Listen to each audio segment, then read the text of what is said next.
ভাবুন তো, একটা শান্ত গ্রাম, কিন্তু তার বাতাসে কেমন যেন ভয়ে আর আতঙ্ক মিশে আছে। গ্রামের ছোট ছোট বাচ্চারা এক রহস্যময় অসুখে কাবু হয়ে পড়ছে, আর কেউই বুঝে উঠতে পারছে না যে কি হচ্ছে। চলুন এই গল্পটার ভেতরে একটু ঢোকা যাক। এক অসহায় বাবার এই কথাগুলো শুনলে বুকের ভেতরটা কেমন করে ওঠে, তাই না? আসলে এই একটা কথাই বলে দিচ্ছিল যে পুরো গ্রামটা ঠিক কতটা ভয়ের মধ্যে দিয়ে যাচ্ছে। পরিস্থিতি আসলেই খুব গুরুত্বপূর্ণ ছিল। গল্পটা শুরু হয়েছিল একটা অচেনা জ্বর দিয়ে। গ্রামের শিশুরা একে একে বিছানায় পড়তে শুরু করল, আর তাদের বাবা মায়েরা দিশেহারা হয়ে শুধু দেখছিলেন, কিন্তু কিছুই করতে পারছিলেন না। ব্যাপারটা হলো, প্রত্যেকটা অসুস্থ বাচ্চার মধ্যেই একই রকম লক্ষণ দেখা যাচ্ছিল। প্রথমে গা পুড়ে যাওয়ার মতো জ্বর, সাথে শুকনো কাশি, তারপর চোখ দুটো টকটকে লাল হয়ে যাচ্ছে, আর কিছুদিন যেতেই সারা গায়ে বেরোচ্ছে লাল লাল ফুসকুড়ি। বোঝাই যাচ্ছিল এটা সাধারণ কোনো জ্বর সর্দি নয়, এর পেছনে আরও বড় কিছু আছে। তো যখন মানুষ জানে না কি করতে হবে, তখন কি করে? তারা আঁকড়ে ধরে পুরনো বিশ্বাসকে, তাই না? এই গ্রামেও ঠিক তাই হলো। অসুখের কারণ খুঁজতে তারা এক স্থানীয় কবিরাজের কাছে গিয়ে হাজির হল। গ্রামের মানুষের বিশ্বাসটা দেখুন।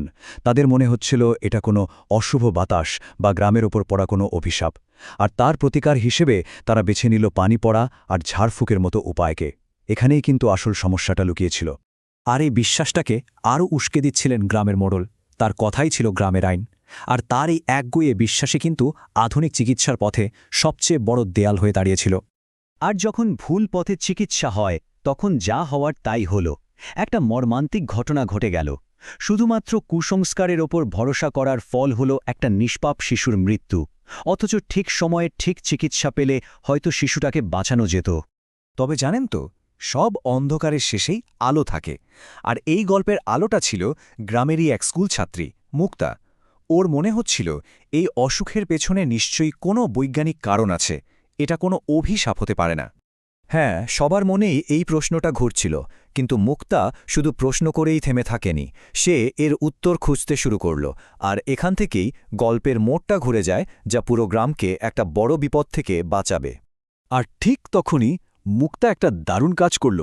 সে তার বিজ্ঞান বইটা খুলে বসল, আর জানেন, যখন সে গ্রামের বাচ্চাদের লক্ষণগুলোর সাথে বইয়ের লেখাগুলো এক এক করে মেলাতে শুরু করল, আরে এ তো সব মিলে যাচ্ছে।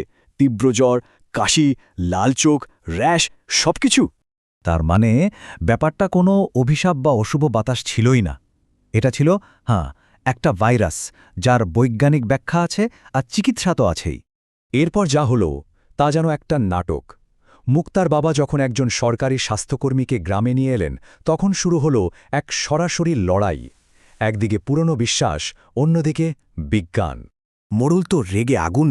তার সাফ কথা, এই অসুখ ঈশ্বরের গজব, আর শহরের ডাক্তার গ্রামে ঢুকলে সেই গজব আরও বাড়বে। তিনি কিছুতেই বাইরের কাউকে গ্রামে ঢুকতে দেবেন না। কিন্তু সন্তানের জীবনের চেয়ে বড় আর কি হতে পারে বলুন? একজন বাবা শেষ পর্যন্ত সাহস করে রুখে দাঁড়ালেন। তিনি মোড়লকে সরাসরি বলে দিলেন তার ভুলের জন্য তিনি নিজের সন্তানকে মরতে দেবেন না।